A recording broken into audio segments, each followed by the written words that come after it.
faut nous prouver que le gouvernement républicain contrôle aujourd'hui la plus grande partie du Yémen. Les Égyptiens nous déposent à Béret, au nord, à quelques kilomètres de l'Arabie saoudite, au cœur d'une zone souvent attribuée aux royalistes. Mais maintenant, les guerriers de ces tribus se disent républicains. Leur allégeance est récompensée ou provoquée. Chaque homme reçoit 25 rials par mois, 120 francs.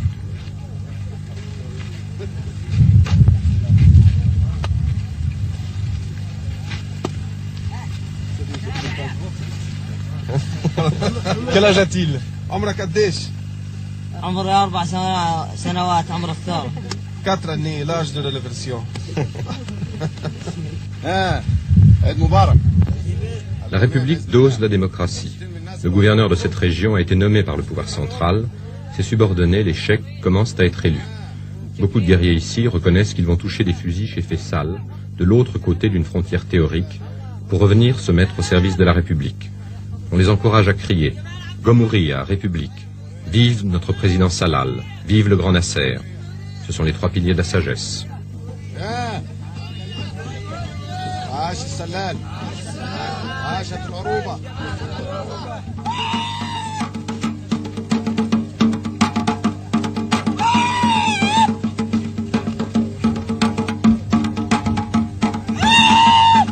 Nous sommes les premiers occidentaux à venir ici par ces voies. On tient à nous faire honneur. Les guerriers dansent autant pour le plaisir que pour les étrangers. Les danses, appréciées par le public, sont plus réalistes que mystiques.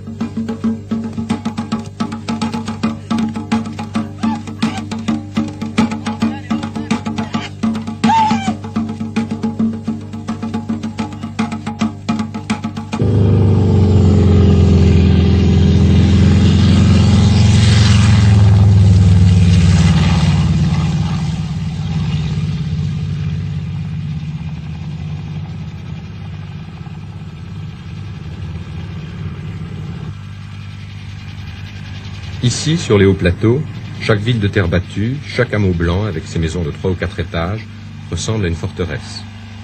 Le paysan yéménite, depuis des siècles, a le génie de l'agriculture en terrasse. Parfois, il tend à fuir la terre, non par paresse, mais pour se rebeller contre sa condition. Le Yémen n'était pas féodal au sens européen. Il n'y avait pas de serfs soumis à des obligations rigoureuses. Il était féodal par sa masse paysanne exploitée. Il était surtout coupé de tout contact avec le monde extérieur. Avec la Révolution, de nombreux paysans sont devenus guerriers ou soldats. Les femmes se plaignent souvent de ce que les hommes passent trop de temps l'arme aux pieds.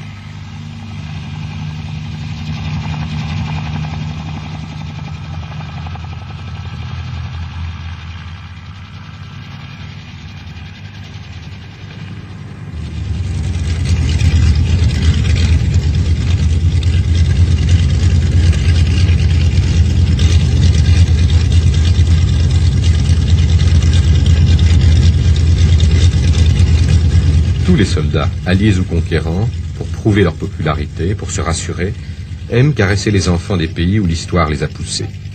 Officiers et pilotes égyptiens, frères arabes, libérateurs, conseillers, occupants, au hasard des haltes où ils sont accueillis avec hospitalité, sans hostilité, ne manquent pas à la règle. Partout, souriants, vifs, des gosses sortis de paysages qui semblent déserts viennent à leur rencontre.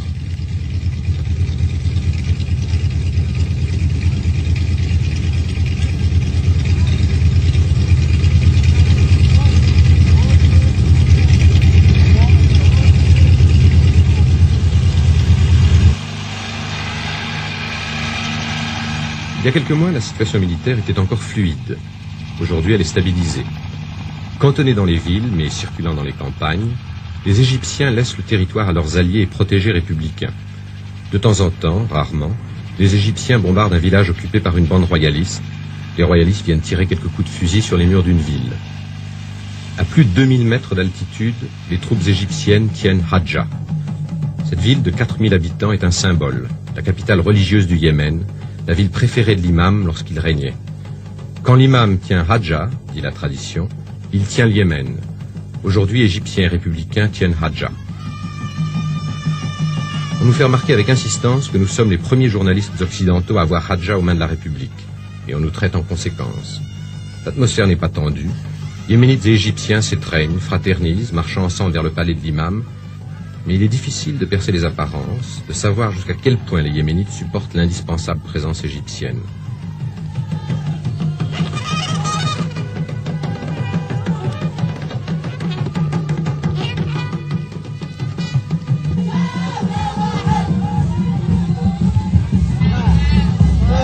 On nous entraîne vers le palais de l'imam. La réception se terminera dans une rituelle orgie de Coca-Cola et de fruits au sirop venus de Chine nationaliste.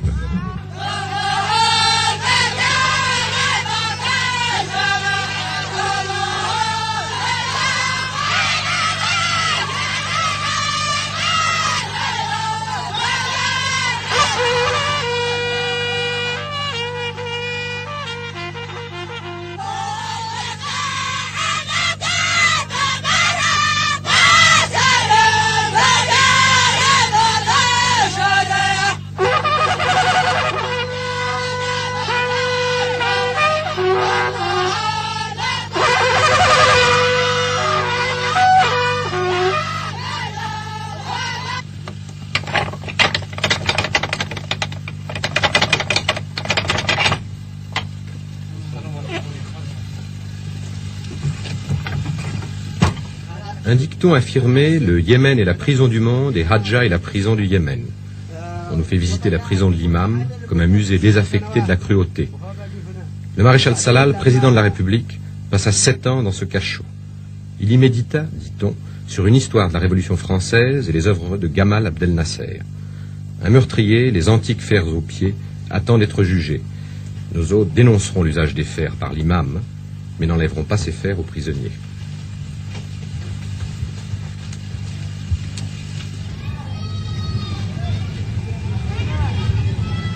Les républicains sont fiers de leurs nouvelles écoles. Il y a 5 ans, elles étaient très rares. Seuls les notables alors et les officiers de police avaient droit à l'instruction. 1, 2, 3, 4, 5, 6, 7, 8, 9, 10, 11, 12, 13, 14, 15, 16, 17, 18, 19, 20. Okay, what is your name? My name is Abdallah. 15 years old. Aide et tutelle. Dans la plupart des écoles, les directeurs sont yéménites, les professeurs égyptiens. Les cadres yéménites manquent. Le directeur de la plus grande école du pays, qui ouvrira en septembre, a 18 ans.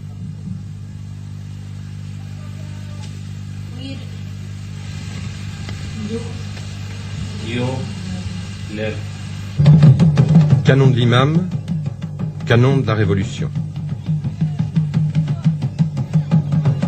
50 000 soldats égyptiens montent une longue garde au point stratégique.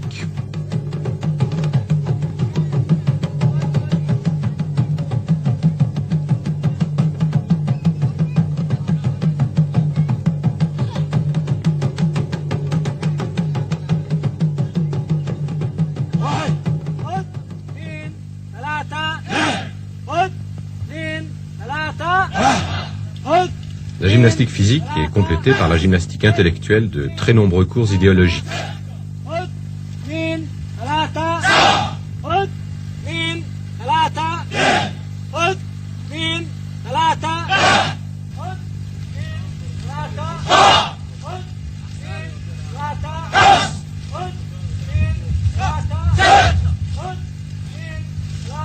En dehors des villes, la présence militaire égyptienne est surtout sensible sur une des 2 seules routes goudronnées du pays, celle qui relie la capitale, Sanaa, au port d'Hodeïda, construit par les Russes sur la mer Rouge. Offerte par les Chinois au Yémen lorsque l'imam régnait, cette route fut sans doute le premier grand acte révolutionnaire. Sans elle, en 1962, les Égyptiens n'auraient pu secourir rapidement les révolutionnaires yéménites.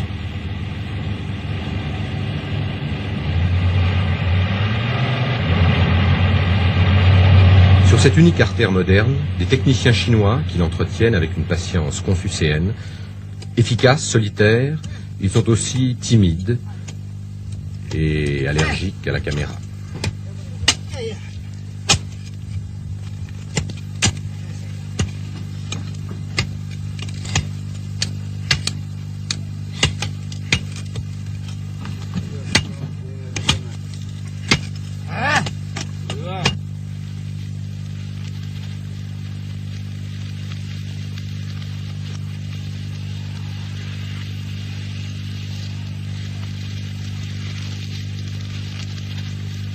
En débouchant sur les plaines côtières, nous trouvons des villages primitifs de huttes misérables où vivent souvent d'anciens esclaves.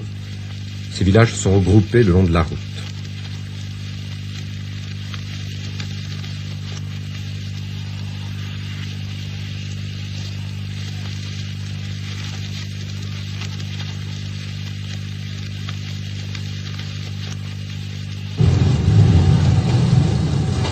Hodeïda, le poumon du Yémen. À Hodeïda, on sent surtout l'aide économique soviétique. Le Yémen a une balance commerciale chroniquement déficitaire à 60%. Ainsi, il est à la merci de la générosité des pays donateurs, République arabe unie, Chine, URSS, démocratie populaire, États-Unis. On se demande si les Égyptiens, assurant la stabilité avec une armée coûteuse, dont la popularité ne peut être illimitée, ne laissent pas à d'autres, aux soviétiques par exemple, les bénéfices à long terme d'une présence pacifique.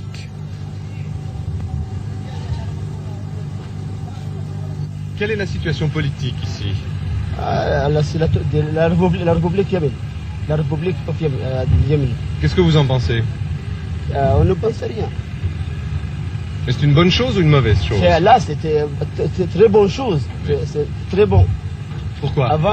Avant le roi Mohammed, le roi Ahmed, il n'était pas bon. Il n'a pas faire des écoles, des hôpitaux. Tout ça, il ne peut pas faire. Mais lorsque la révolution commence, il fait tout cela. Il offre des écoles et des travail. Et tous les gens qui sont habités, qui sont dehors, ils viennent à leur pays pour travailler et pour vivre dans leur pays. Vous avez l'impression qu'il y a encore beaucoup de royalistes au Yémen? Non, il n'y a rien. C'est fini. Les gens ils disent qu'il y a des royalistes, mais il n'y a pas. Moi, il n'y a pas de royalistes. Nous sommes tous Yémen et nous voudrons la République yéménite. Nous voudrons la révolution, nous ne voudrons pas la royaume. Un effort fantastique a été fourni pour faire entrer le Yémen dans le XXe siècle. Depuis 1962 seulement, écoles, automobiles, usines, cliniques, cinémas surgissent dans les villes. Mais l'effort est parcellaire. Ce qui semble le plus manquer, c'est un plan d'ensemble. Le Yémen hésite aussi entre un socialisme verbal et le libéralisme dirigé. À côté des anciennes classes sociales en mutation, un embryon de prolétariat industriel apparaît. Il apprend avec fierté les exigences de la spécialisation et du pointage. Au Yémen, on peut encore être guerrier à 12 ans. Aujourd'hui, on peut aussi être ouvrier ou chauffeur de taxi au même âge. Dans les villes où vit un 15e des 4 millions de Yéménites, la jeunesse de la révolution, c'est avant tout la révolution et l'évolution de la jeunesse.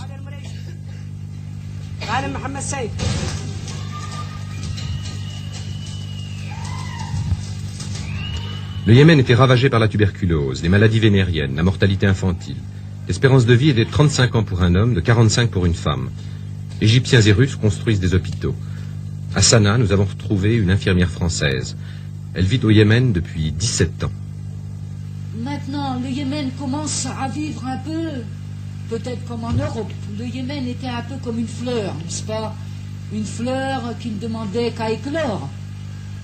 Depuis qu'est venue la République, cette fleur s'épanouit, tout doucement.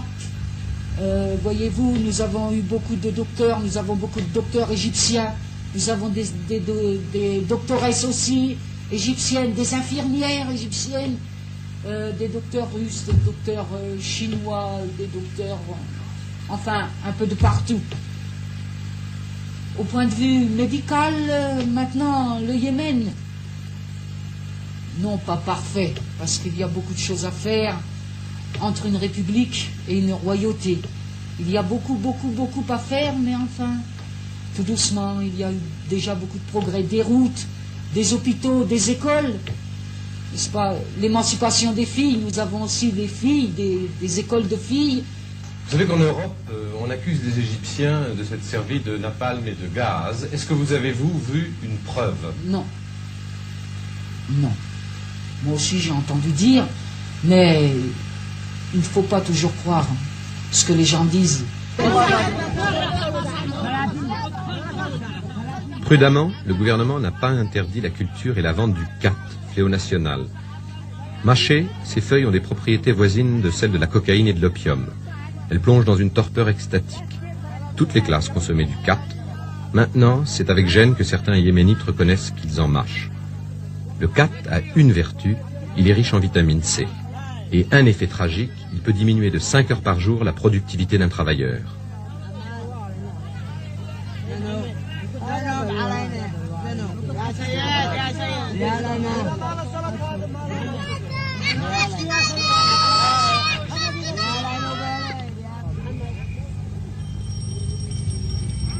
Sana, la perle de l'Arabie pour les poètes arabes.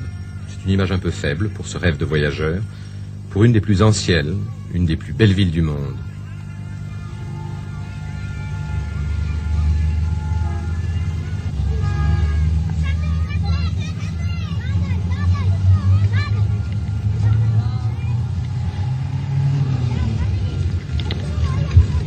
Dans ces rues, les recrues égyptiennes traînent leur désœuvrement.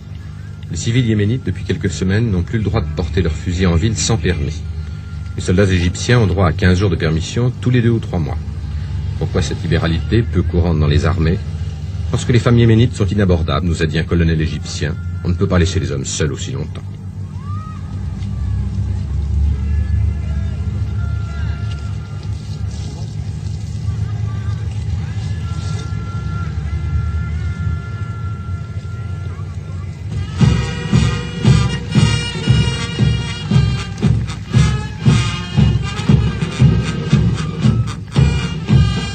Pour défendre le nouveau régime, pour affirmer sa force, la République a une armée de 9000 soldats.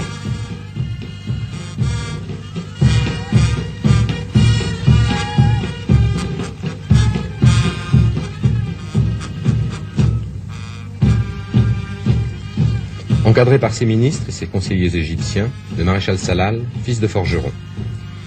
L'idéologie du régime et la popularité des pays étrangers qui l'aident peuvent être mesurés en comparant les distances qui séparent leurs représentants des gouvernants sur l'estrade. Les Américains.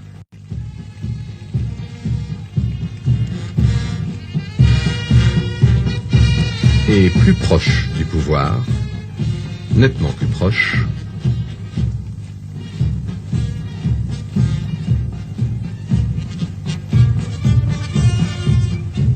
l'ambassadeur de Chine.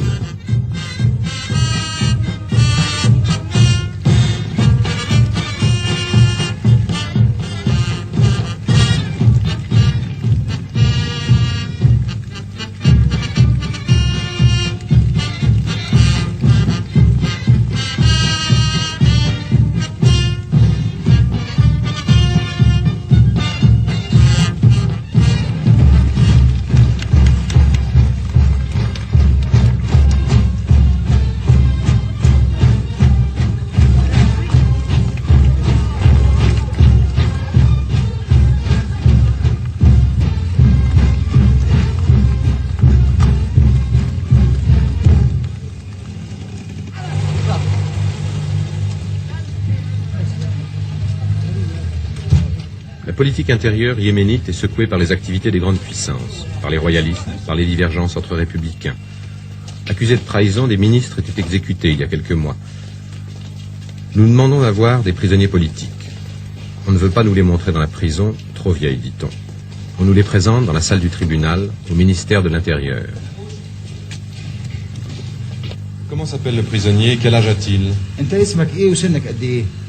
Le premier prisonnier nie avoir participé à un complot. Il clame qu'il aime le président Salal et le président Nasser. Il veut aller étudier au Caire. 21 et 22, entre 21 et 22. Il est arrêté à Sanaa, après le procès d'espionnage. Deux autres détenus, un de 17 ans, en prison depuis 2 mois, un de 31 ans, en prison depuis plus de 2 ans. Et ce dernier risque sa tête.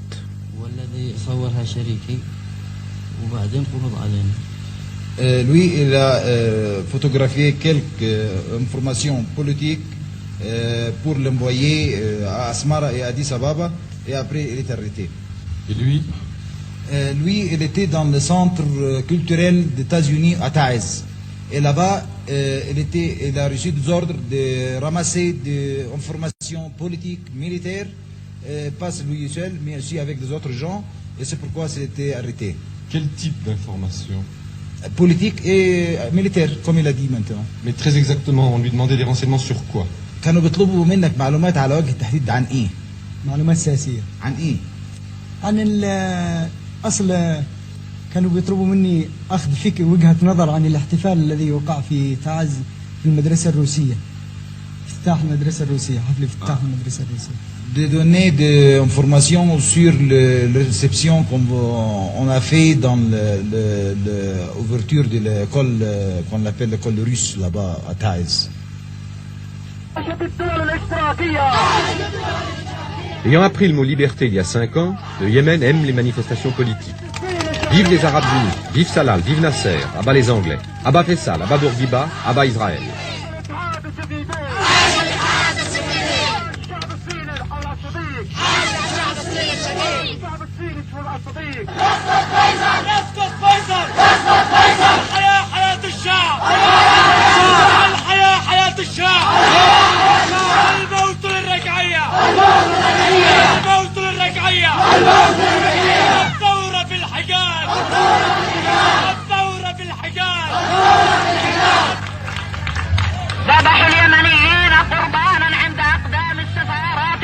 Un caddie fait patienter les spectateurs avant l'arrivée du président.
Des mains égyptiennes aident le président à traverser la foule, comme elles l'aident à traverser les difficultés économiques et politiques.